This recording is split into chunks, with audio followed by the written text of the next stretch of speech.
Thank you. My name is Sandra Berry, and on behalf of Woodbrook, I would like to welcome you to the 2021 Swarthmore Lecture. The first Swarthmore Lecture was given in 1908, and it continues to be supported by Woodbrook, both financially and in the discernment of the topic and the lecturer. The title of the Swarthmore Lecture for 2021 is Kinder Ground, Creating Space for Truth, and it will be given by Thomas Penny. I'm grateful that despite the challenges of the COVID-19 pandemic, Thomas is able to give the lecture in front of a live audience. That audience is small, but it's friends invited by Thomas to uphold him as he shares his ministry. I'm also grateful that the technology allows us to have so many more listen to the lecture in your homes, in your meetings, and across multiple time zones. Thomas has written a book to accompany the lecture, which you can buy today, and details of that and any follow-up material and sessions are on the Woodbrook website. Thomas's lecture will address truth in the era of fake news and will draw on his 29 years of experience working as a journalist. He will revisit the Quaker commitment to truth, asking how Quaker practices and approaches may help us in the face of increasing polarisation. Thomas brings depth from his Quaker faith and service, as well as his experience of engaging with these issues through his professional work across various areas of journalism. I will now hand over to Thomas and ask him to speak when he's ready.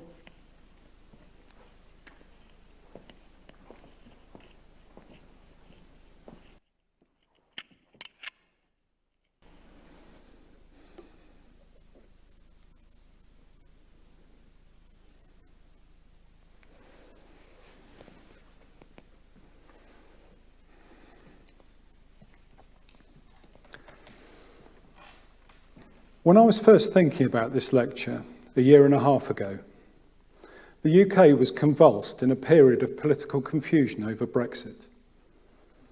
There were endless days of argument and chicanery in Parliament and the courts.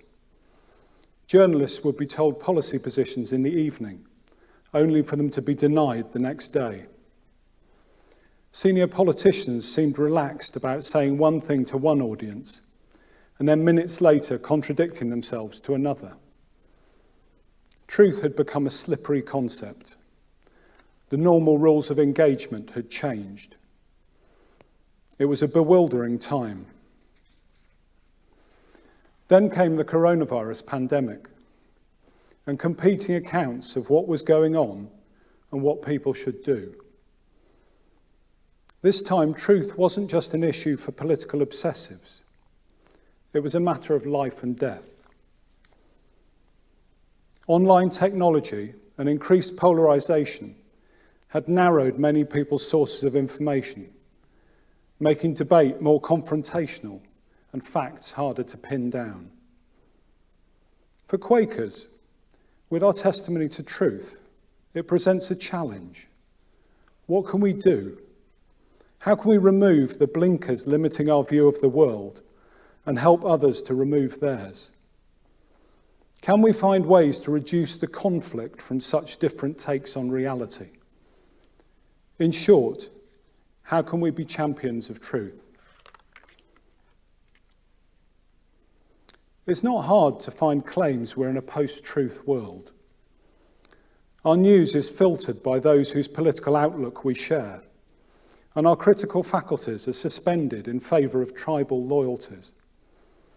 We hear what we want to hear. Politicians, including our current Prime Minister, talk about the importance of narrative in communicating with voters.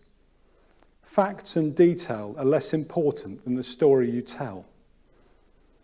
The line between fiction and reality is blurred, and often deliberately so. Alternative versions of events are dismissed as fake news or the propaganda of opponents. At the same time, control of information has slipped from the grasp of regulated outlets, such as newspapers and broadcasters. It's being passed to the less governed space of the internet, where there are fewer obligations to balance or right of reply. How should we respond?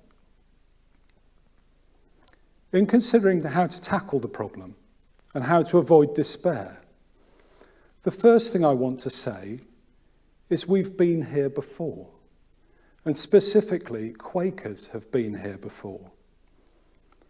The Society of Friends grew out of a similar information revolution, a time when the elites had lost their grip on communication and lies were flying around the country. Not only did we survive, we embraced it as an opportunity. The Reformation, the idea of the priesthood of all believers, and the translation of the Bible into English had unleashed extraordinary possibilities. Gradually, interpretation of the Gospels and Christ's message was open to more and more people. Printing, people learning to read and write, and the breakdown of censorship meant that by the middle of the 17th century, Britain was alive with ideas, rumours, and radicalism. As civil war raged, soldiers and refugees crossed the country, carrying tracts, news sheets, ballads, and stories. There was plenty of fake news, stories of supernatural creatures, and lies about the iniquities of opponents. Massacres were exaggerated, and numbers of deaths inflated for maximum effect. These stories broke open ideas of right and wrong, truth and fiction. It was hard to tell which way was up. Isaac Pennington complained that people receive things by rumours and reports without examining or scanning whether things be so or no. A population cheerfully swallowing lies without checking them. It certainly sounds familiar. It was from this atmosphere that Quakers emerged. New ideas found a receptive audience. Authority was questioned and hierarchies disputed. A faith that talked of a direct relationship with God and the availability of divine inspiration for all reached willing ears. A commitment to truth and integrity was a key feature of early Quaker teaching. Being honest was central to witnessing to the truth of God's love. The elders of Bulby called on friends to be sincere and honest, the sons of God without rebuke, in the midst of a crooked and perverse nation, amongst whom they may shine as lights in the world. George Fox wrote to businesses telling them to trade fairly, using correct weights and measures. Then you are a dread and terror to the unjust. This was an active use of truth. He wasn't saying be good and the world will be good to you, or that societal change would come as a byproduct of Christian witness. He was advocating truth and straight dealing as a weapon. Being a dread and terror was a motivation for that witness, a call to overturn the cosy consensus that turned a blind eye to dishonesty. It's one of the reasons Quakers met with hostility, and they were attacked in ways that are echoed in political campaigns of the 21st century, which willfully misrepresent the beliefs and motivations of opponents. Fox and James Naylor were denounced as ministers of Satan and sorcerers. Quakers were accused of hiding filthiness, pride, and abomination behind their austere facade. But the propaganda didn't always cut through, because Quakers were well spread out across the country, and a lot of people had direct experience of them. There are stories of Quakers being thrown in jail and bailed out by their non-Quaker neighbours, who saw them as honest, upstanding members of the community, not the seditious threats suggested in the broadsides. individual action and witness to truth made a difference. Their lives spoke over the noise of the propaganda. Early friends were also committed to speaking out against wrongdoing. I was struck in my reading by the number of references to Ezekiel 33 in their writings. The passage says that every community should set a watchman, and everyone has a duty to listen to that watchman. It's written in martial terms, invading armies, defending forces, blood. But it's clearly about more, and that's the way Quakers saw it. It was a call to speak out against the iniquities of the age and heed the warnings of others. Thomas Elwood saw it as a call to confront those who stray. George Fox didn't hold back. And 100 years later, John Woolman talked of being a watchman of Christ. Woolman travelled extensively and spoke out against wrongdoing by Quakers and others. He was clear we should tell people when they have strayed. Most challengingly, that includes our friends and neighbours. Woolman understood the difficulty of staying in someone's house, eating their food, and then telling them to mend their ways. He recognised the role of watchman could be hard labour. Failing to speak plainly to our friends tends to undermine the foundation of true unity, he warned. And watchmen of Christ need to be on their guard against the snares of prosperity and an outside friendship. His message could not be more clear. You have to speak the truth, however uncomfortable. It's easy to rail at your enemies, but so much harder to admonish your friends. Our challenge is to keep that watchfulness, retain that passion, and find a way to use it constructively to champion truth and integrity. Another line of Woolman's perhaps offers a further way forward.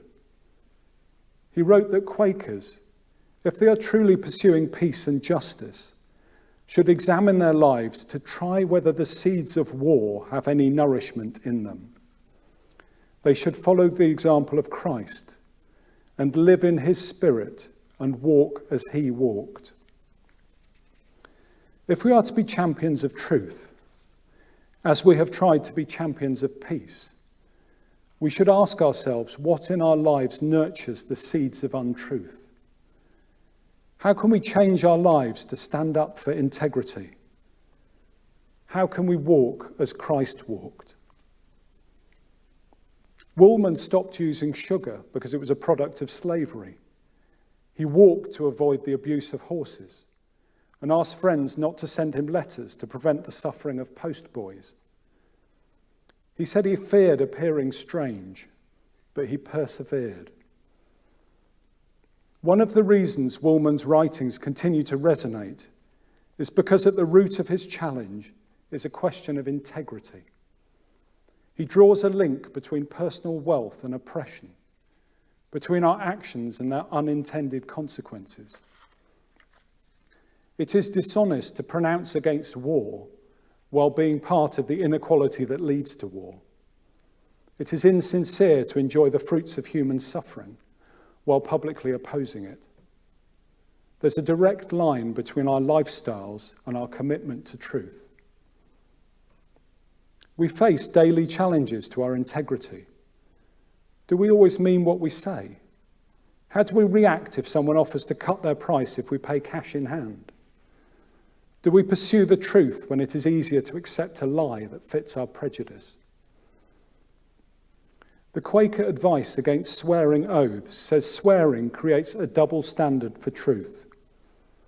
But the next line is the clincher. It warns us to be aware of the claim to integrity you are making. Are we just saying the words or living by them?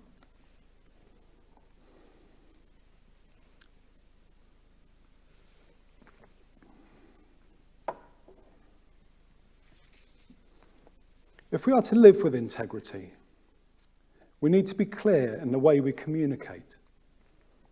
Using precise language can be part of our witness to truth. A few years ago, I was involved in developing a magazine, and we produced dummy editions and gave them to people to read. We sat behind a two-way mirror as they discussed what we'd written. It was a tough experience. By that time, I'd been working as a journalist for 15 years and thought I wrote pretty well. But watching them misunderstand my words was a reminder that what we say is not necessarily what people hear.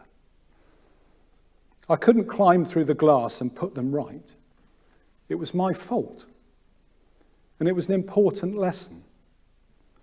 If we want to stand up for truth, we must be clear in what we say. There are a range of different perspectives in any conversation, and we need to be vigilant and avoid miscommunication. There's what I mean to say, what I actually say, what you hear, what you understand me to mean, to name just 4 ways any statement can be perceived. There are plenty more. Advertising and political communications often manipulate these distinctions to ensure we bring our own understanding to a word or phrase and hear what we want to hear. For example, take back control in the Brexit referendum was successful in part because it was vague enough to encompass a range of different meanings. Donald Trump's Make America Great Again allowed voters to attach their own goals and priorities to make it their own. In our choice of language, do we use the same ambiguity to obscure what we mean? It might be for good reasons, to stop conflict or avoid hurt. But is it consistent with championing truth? Maybe it doesn't matter if the Quaker phrase, "that of God in everyone," means something different to me than it does to you. In fact, it probably helps us get along and worship together. But we should always be ready to unpack the meaning of the words we use.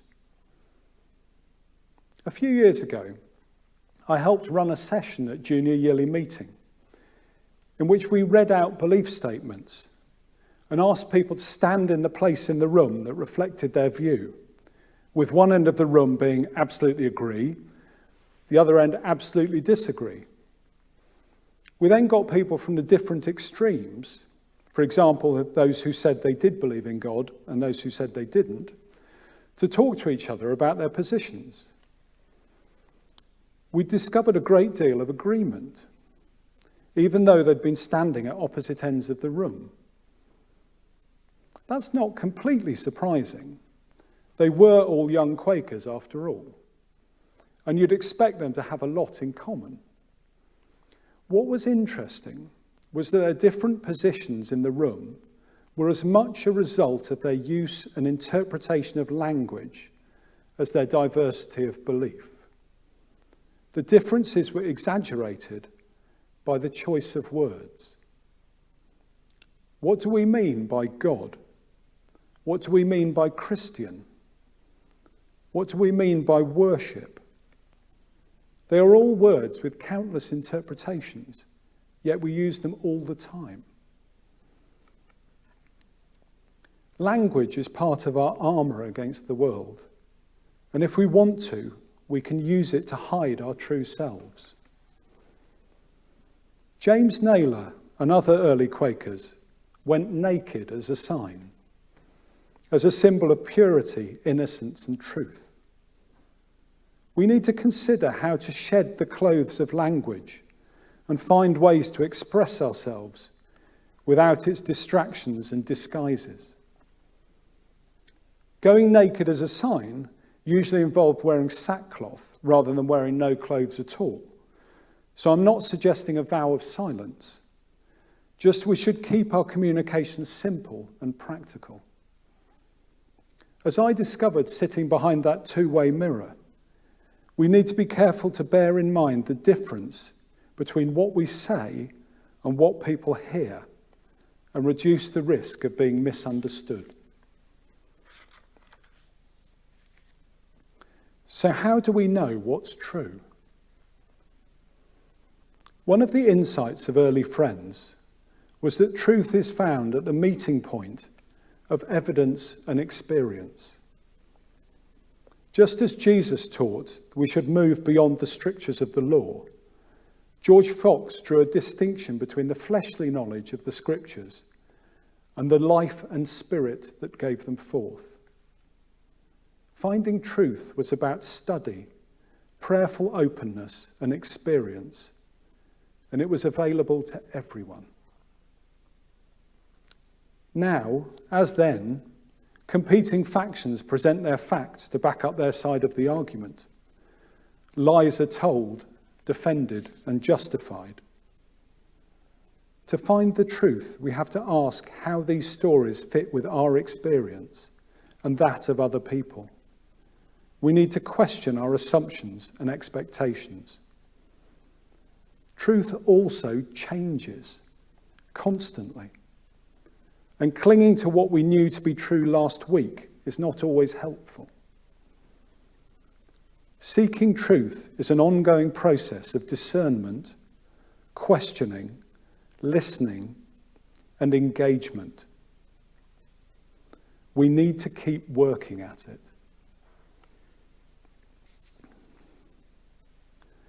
One of the things I love about Quakerism is the space for doubt.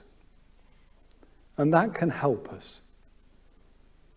If we live up to the advice and accept it is possible we may be mistaken, then we should never stop looking for the truth. And doubt should not be seen as an absence or a gap. It should be embraced as a creative driving force, a trigger, and an aid to continued searching. The physicist Richard Feynman talked about doubt as a vital motor for scientific discovery, and we should treat it in the same way. When we think we know everything, we stop learning. Early friends also saw the pursuit of truth, both the truth of God's love and the truth of how we should live our lives, as a group effort. It was tested by Quakers meeting together and supporting each other. Just as our spiritual journey is about keeping our eyes, ears, and hearts open, so the quest for truth is about seeking and sharing our experiences. That means being honest about where we find ourselves and when we are lost or have been misled. Part of the difficulty is that lies are often more attractive than the truth. They spread quickly, delaying the scrutiny needed to expose them. Bertrand Russell, writing on the propaganda of the First World War, warned that in times of excitement, simple views find a hearing more readily than those that are sufficiently complex to have a chance of being true.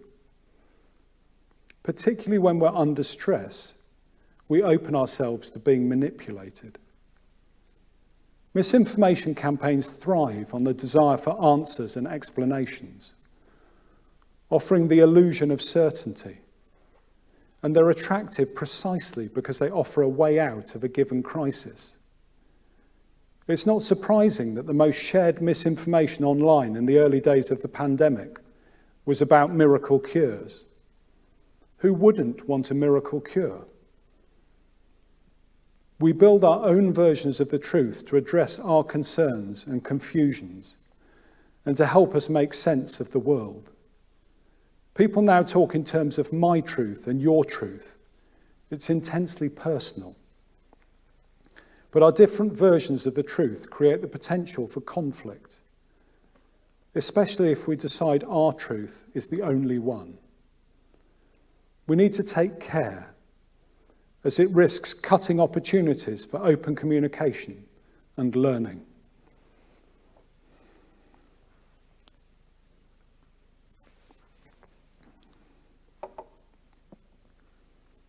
On March the 22nd, 2017, I saw a man called Khalid Masood shot dead outside my office in the Houses of Parliament. I didn't realise it at the time, but I'd probably also seen the struggle in which he murdered Keith Palmer, a police officer.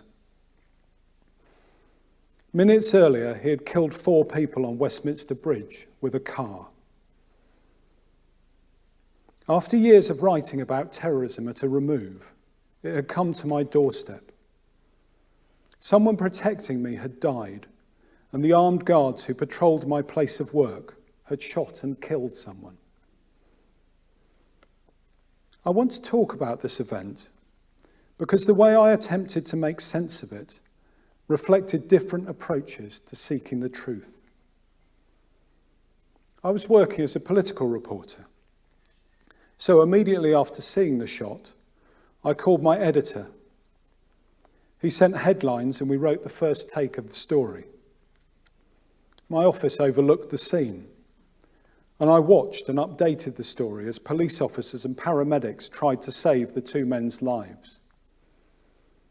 I was impressed they seemed to be working as hard to save the attacker as they were to save his victim.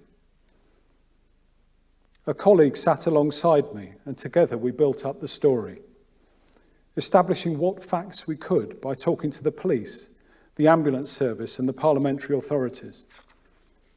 Another colleague was near Westminster Bridge talking to witnesses and passed on what they had seen. Part of the discipline of journalism is to shut out the noise, to leave to one side details that may be exciting, but you don't know to be true. You might check them later, but in the moment you stick to what you know. At least those were the rules of the organisation I worked for. The police didn't allow us to leave until long after dark. After a day of concentrating on doing my job, it was on the bus home that I cried. What we'd been trying to do was pursue the truth. As journalists, we wrote what we'd seen, related what other people had experienced, and reported official statements on what had happened. A few weeks later, I was called by the police, and they came in to take a witness statement. It was then I experienced another way of seeking the truth. Over several hours, 2 detectives painstakingly and patiently went through the few seconds during which I'd been looking out of the window. No detail was left out as they combed over everything I'd seen. We went to the place I was standing, drew diagrams, and forensically dismantled my experience. How many people were running? What colour jacket was he wearing? How many shots? It was exhaustive and exhausting. Every detail was turned over and examined from all possible angles, and questions posed in different ways to tease out every piece of information. It was then submitted to the inquest, along with evidence from other witnesses, cameras and forensic examinations. My statement was used to build a picture of what had happened. In granular detail, they had been looking for discrepancies and confirmation. Other officers had learned what they could about Khalid Masood's life to try to understand why he believed it was right to kill strangers in London on that day. The third approach was more personal and related to my tears on the bus. I went to see a counsellor to talk through the truth of the experience for me. We explored my emotional response and how it related to other issues in my life. We were working towards another kind of truth, the reality of my experience and its impact on me. For this to be effective, I had to be open and make myself vulnerable. I had to trust the counsellor and myself. Some of this truth was close to the surface, other aspects more buried and less obviously related. It revealed a series of different truths that were real to me. What counselling has done for me, both in the sessions after this attack and in others, is help me frame events and feelings to relate them to the rest of my experience. These 3 different paths to the truth Each involved a defined process, discipline, commitment, and openness. The first offered an initial impression, a rough sketch of what happened. The second took the detail, nuance, and noise that fell by the wayside in the first, and sifted it carefully to explain the circumstances and perhaps the reasons. The third was about the human response, the gut feeling, the meaning of the experience. It was the version that was in my heart. It's the combination of these approaches that helps us to find the truth.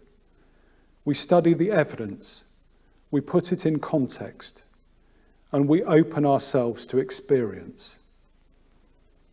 For all of them to be effective involves discipline and focus. We can all learn to be better seekers for the truth.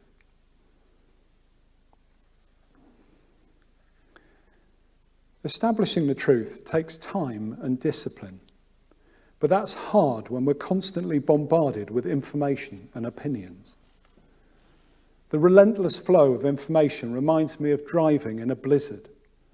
As more and more snowflakes fill our field of vision, we focus on a smaller and smaller piece of road in front of us. We don't see the bigger picture. In the face of this onslaught, who should we trust? How do we test what's true? Psychologists talk about confirmation bias, the way we seek information that confirms our existing views. We give more weight to evidence that backs up what we believe and dismiss the evidence that doesn't. And we do it all the time. Think about the news sources you rely on, where you and your friends get your information. I'm pretty sure most Quakers would say The Guardian, Radio 4, Channel 4 News, and that's fair enough. They're good media organisations. But are we missing important perspectives and understanding by drawing limits on the voices we hear? Are there ways of seeing the world from which we need to learn? We're urged to be open to new light from whatever source it may come. But are we? How can we be open to new light if we close the shutters?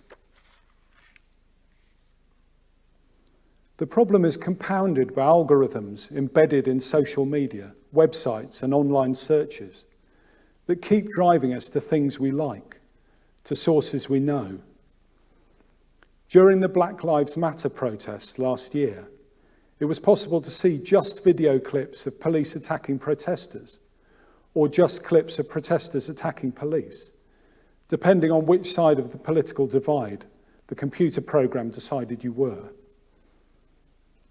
How can we consciously break out of the comfortable habits of sticking with what we're used to and experience something different? How can we go out of our way to hear other perspectives? An incident in John F. Kennedy's presidency gives an important insight into the dangers of not being open to other points of view. In 1961, Kennedy sanctioned an attempted invasion of Cuba by a group of exiles who landed at the Bay of Pigs. The plan was they would spark a counter-revolution and overthrow Fidel Castro. It was a failure. Dozens of attackers died, and Castro's position was strengthened. The mistakes in the planning were attributed to a psychological phenomena later identified as groupthink. Dissenting voices weren't heard, doubts were cast aside, and the desire for the attack to succeed overrode everything else. The next year, when there was a crisis over plans to install Soviet missiles in Cuba, Kennedy was careful to build a structure so other perspectives were examined, questions could be asked, and doubts raised. Someone was given the job of being devil's advocate, putting alternative perspectives to check and test the decision-making. Nuclear conflict was averted. Why do we not use the same technique in our search for the truth? Ramsay MacDonald, when he was involved in opposition to the First World War, warned of what he called minority mind, the phenomena of assuming minorities must be right and majorities wrong. It can easily happen, and I'm sure we've all experienced it. Surrounded by cosy consensus, we can reassure ourselves of our rectitude and ignore other voices from outside. Meetings of political parties often happen in that environment, and Quaker discussion groups tend to be the same. It can be exciting and invigorating, but we can lose touch with the world beyond. We should listen to ourselves and consider how people with other views might react if they were to overhear. We instinctively surround ourselves with like-minded people, but in doing so, we risk cutting off the rest of the world. And the danger is that we sever the path to truth. We base our decisions about what's true on the best information available to us. And if we choose not to look beyond what's close to hand, we reduce our chances of establishing the truth. I remember interviewing a man on the seafront near Sunderland who told me Islamist extremists were taking over the country. And as a result, there were places in London where the police were scared to go. Because of this, he didn't go to the capital and wouldn't let his children go there. I told him the information was wrong, that I'd come from London that morning and it wasn't being taken over. But given the information he had, which he told me came from Facebook and the Daily Mail, his choice to avoid London was not irrational. Why would he want people he loved to go somewhere he thought they would be in danger?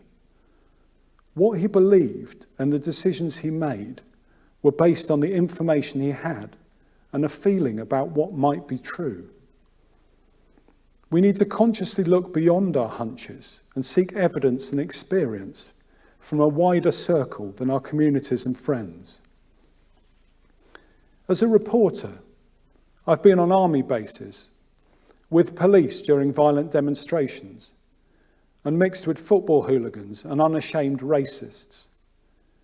Not places where Quakers often find themselves. At one demonstration, I found myself behind a line of police officers with shields and riot gear as they faced off with protesters. After years of hearing about police brutality, what I saw was remarkable restraint. They stood in their line as they were sworn out, spat on, kicked, and jostled by protesters who insulted their families, questioned their sexuality, and attempted to provoke them into hitting them. That they didn't was extraordinary. When I rejoined the crowd and talked with the protesters, the police were seen as the problem, the instigators of violence. The contrast in perception was stark.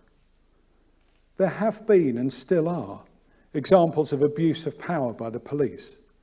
The miners' strike, stop and search, undercover officers infiltrating campaign groups, clashes at the vigil for Sarah Everard. But what I saw that day was a very different picture, and it has stuck with me. If we are to seek the truth, we need to recognise that what seems correct isn't always true. Every school child learns the key questions to ask of historical documents. Who is telling me this? Why are they telling me this? What is their evidence? What do they hope to gain? Who's paying them? And so on.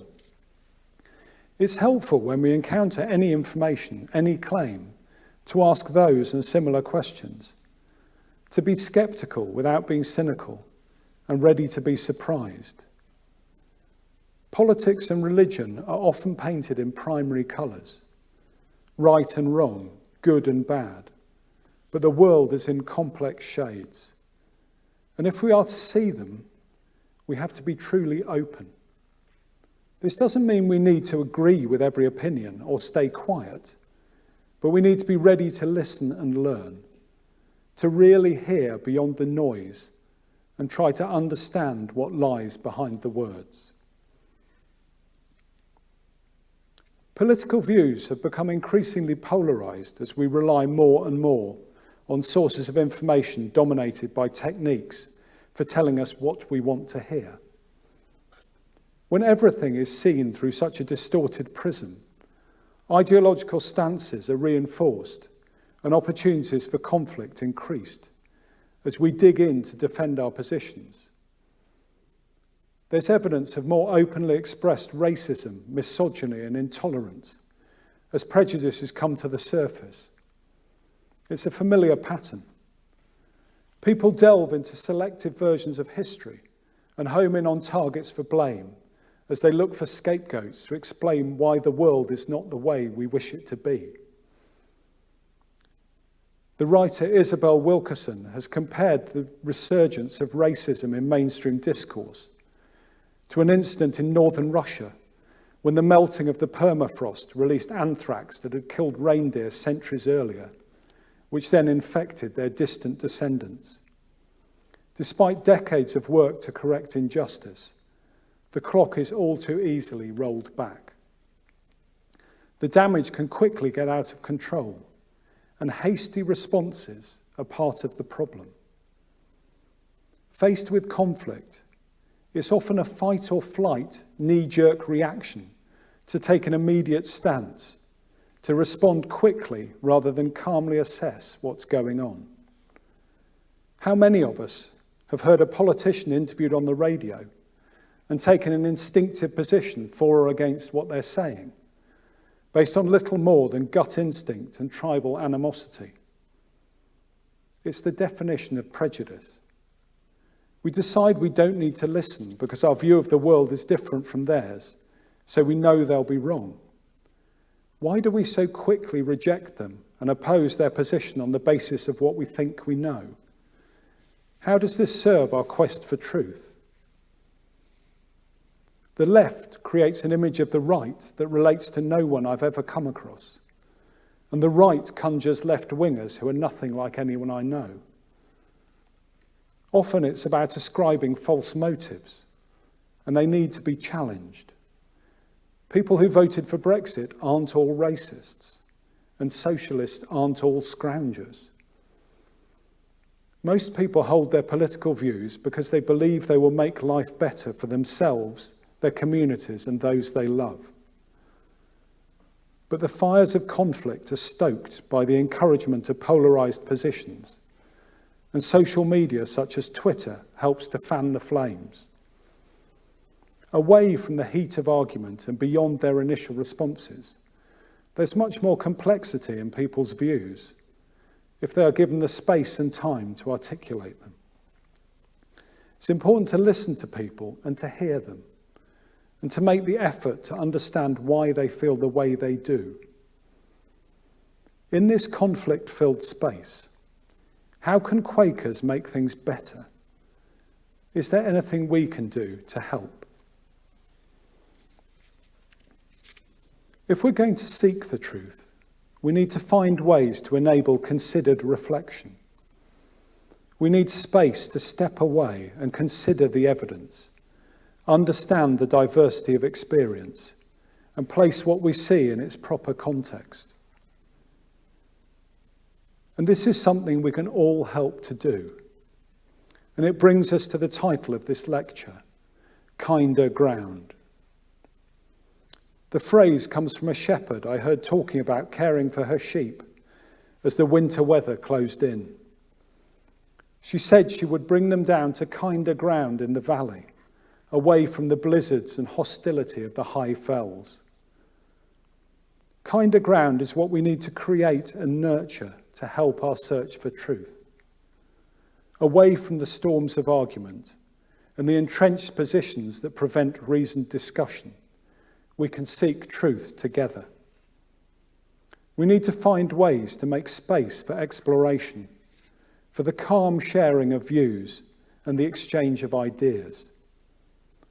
By doing so, we can find paths to reduce conflict and find common bonds as we work towards the acceptance that it is okay to change our minds.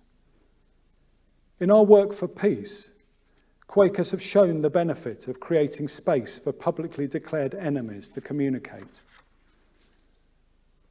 When I worked at the Quaker United Nations office in Geneva in the early 90s, I heard on the radio that talks between the two sides in the Sri Lankan civil war had broken down. What the reporter didn't know, but I knew, was the discussions were continuing informally in a room downstairs.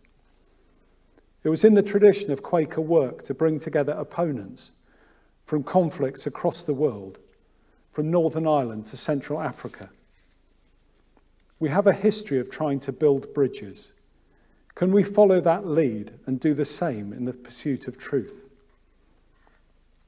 It's our instinct as humans to find points of connection, to find areas where we have shared experience. In my work, I've spent time with people from across the political and social spectrum, from the far-right British National Party to anarchist animal rights activists, from homeless people to the super rich. And it's almost always possible to find a connection. The establishment of kinder ground can start with finding shared experiences and common concerns. These can help develop the trust needed for open and honest communication as we search for truth. It's not about lecturing or persuading. It's about creating space to listen and understand. A cool sanctuary away from the easy answers of propaganda and the heat and hostility of political and social arguments. And it's something Quakers have a history of being able to do. I have my grandfather's copy of Towards a Quaker View of Sex, dated March 1963, a month after this groundbreaking book was published. I know that he found the content difficult, and as a man born in 1904, felt it challenged a lot of what he'd been taught about morality and sexuality. But he persevered, went to discussion groups at his meeting, and listened and learned. I was a teenager when he died, and hadn't talked to him about it. But inside his copy, I found notes for a talk he gave the following year at an event for occupational health nurses. Under the title Health as Well-Being, he spoke about Towards a Quaker View of Sex. It's clear from his notes that while he still found some of the issues challenging, he had travelled through the process and his views on sexuality had changed. There was a particular phrase I found very moving, which seems to have come from those discussions in the supportive embrace of his worshipping community.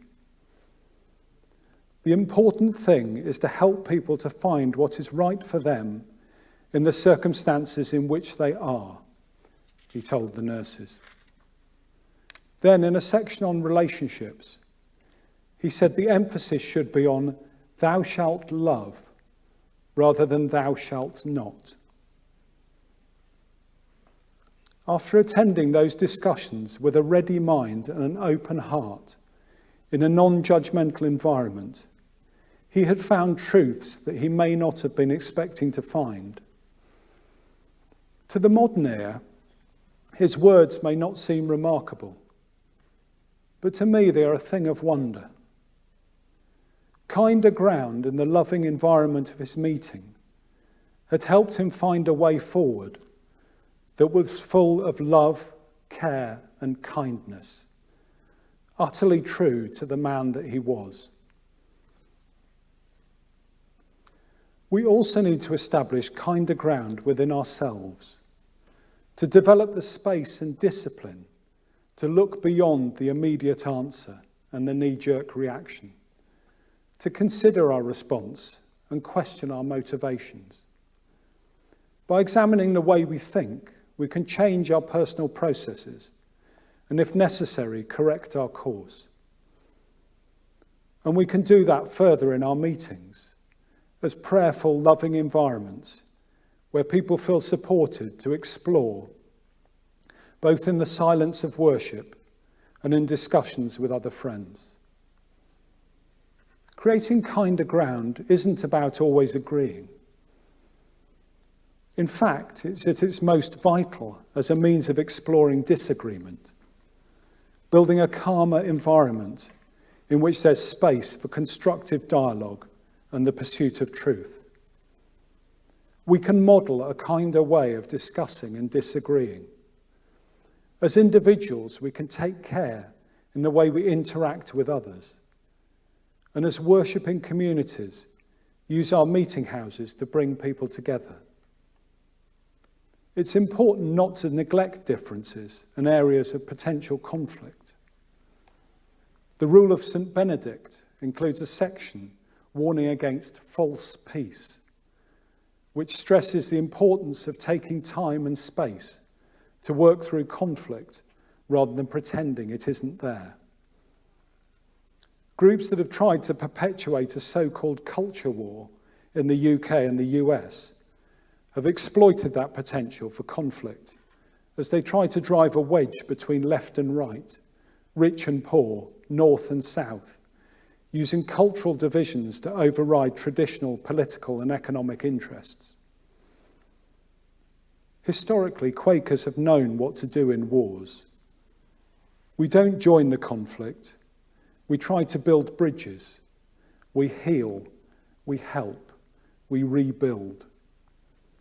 I dislike the term culture war, but if we accept that terminology, our role is clear. We shouldn't neglect the conflict, but we should be wary of becoming part of it. We need to help to cool tensions and through peace find truth. It's surely what love commands of us. And when we decide to engage, and sometimes it's vital that we do, it's important to choose carefully when and how. It's often said much political argument generates more heat than light, and we need to be on the side of light.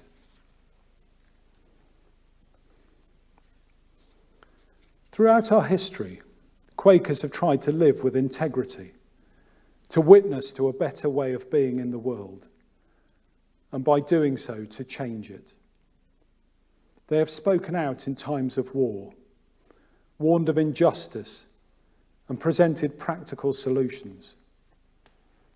For early Friends, this was about preparing for the imminent arrival of the kingdom of heaven on earth, while Quakers in later centuries wanted to live in the spirit of Christ as witness to the love of God.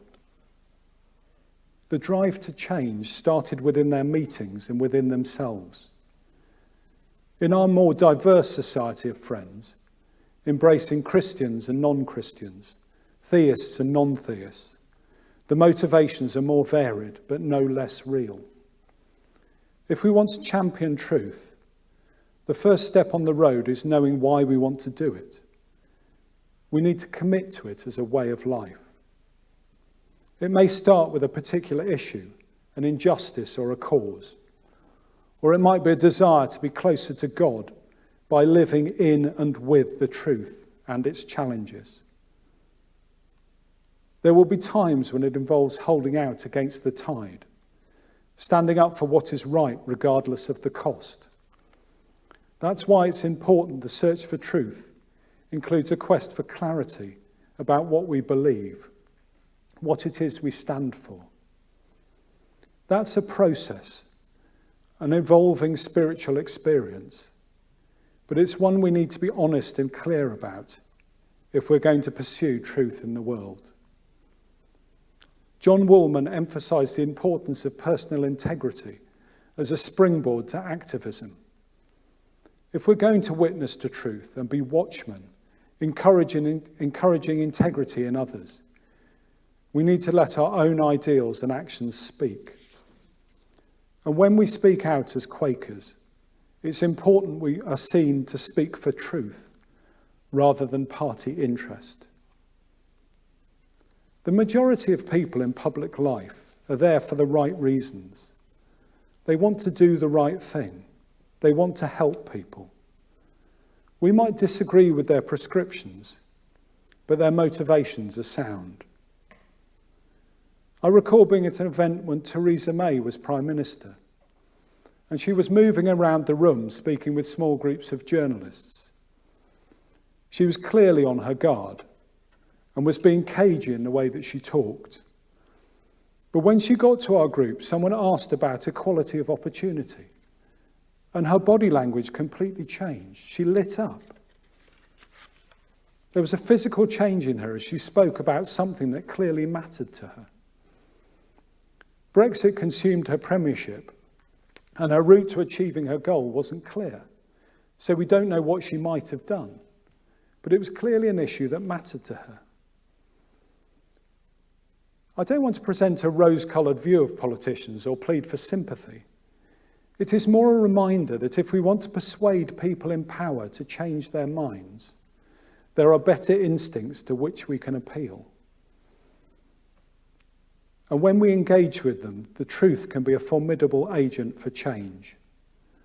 Appealing to people's goodwill, finding their motivation, and meeting them on their terms can open dialogue and ensure we are heard.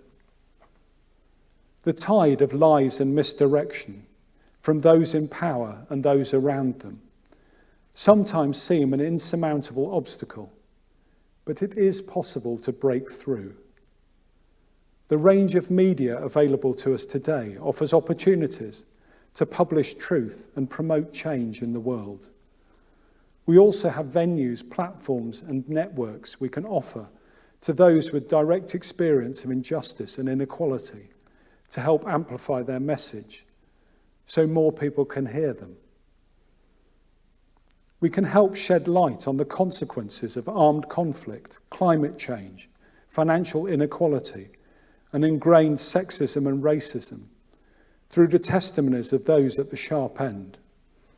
And with exposure comes the potential for change. It may seem obvious, but it's also important to remember that politicians are human too. They are often looking for answers and for ways out of whatever predicament they might be in. At the height of the rounds of late-night votes and court cases over Brexit, the most common thing I heard from politicians was how exhausted they were. It wasn't conducive to clear or creative thinking, and under immense pressure, people made mistakes. In those circumstances, the least effective way to change someone's mind is to tell them they're a traitor or an idiot. It's better to listen to where they are and offer a credible path out.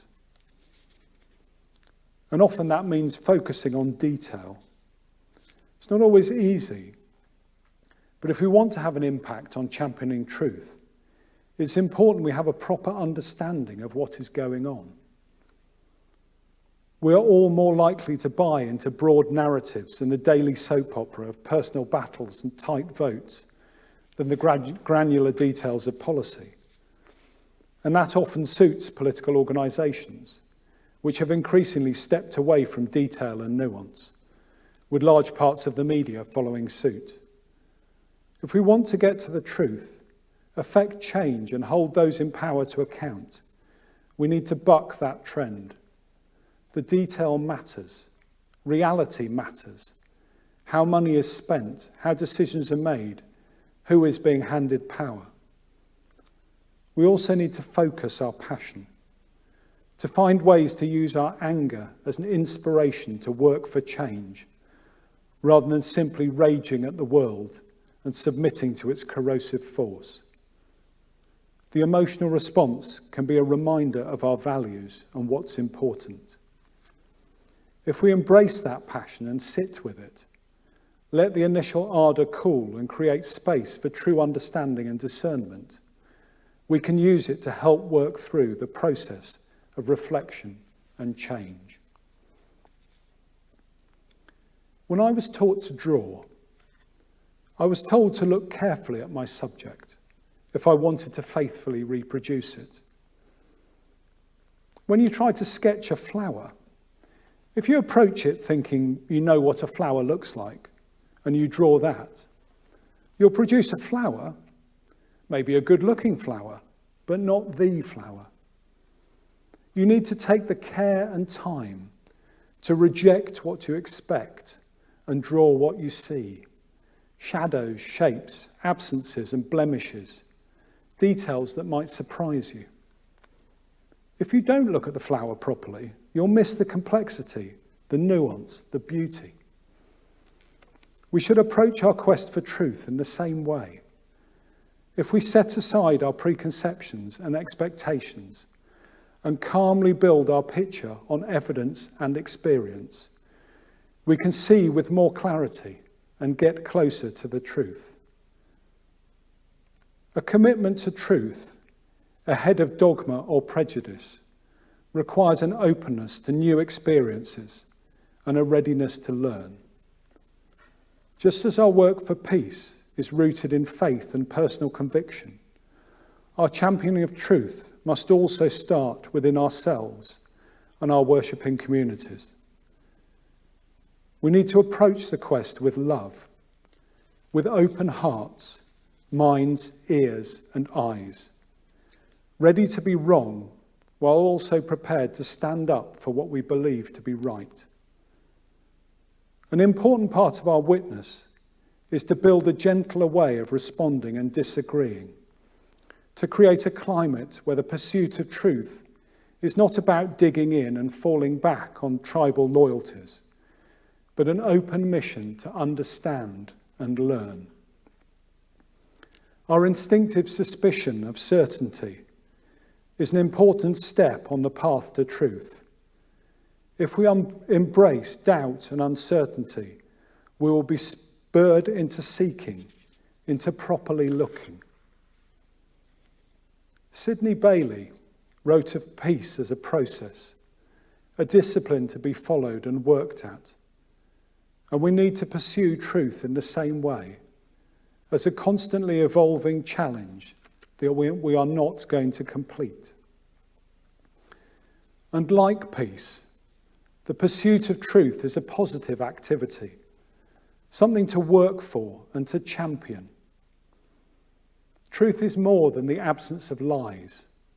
It's about openness and opportunity, hope and freedom. It's about being close to God. We must speak up when truth is challenged, when injustice is fueled by misinformation and lies are told by those in power. In doing so, we should be sure of our ground and clear in our motives. In pursuing truth, we carry on a Quaker tradition that we took on from those before us and pass on in our turn. Misinformation and lies don't live in a vacuum. They exist and persist because people believe them. If we are to bring change, we need to engage and create space for people to be open to different ways of thinking, open to knowledge, open to the truth. At the heart of Quaker faith and witness from the earliest days is the knowledge that we can and should be agents of God's love in the world. Friends have always believed in the power of small steps taken together and on our own to bring transformative change. After my partner Annie died, one of the things I discovered was just how much she had changed people's lives and changed the world. It was by being a calm, honest, wise, and supportive presence, a living example of love. In the same way, we can all bring change to the world. In our homes, at work, in our meetings, across the globe, we can speak for truth and strive to be examples of the openness, understanding, acceptance, and kindness needed for truth to prosper.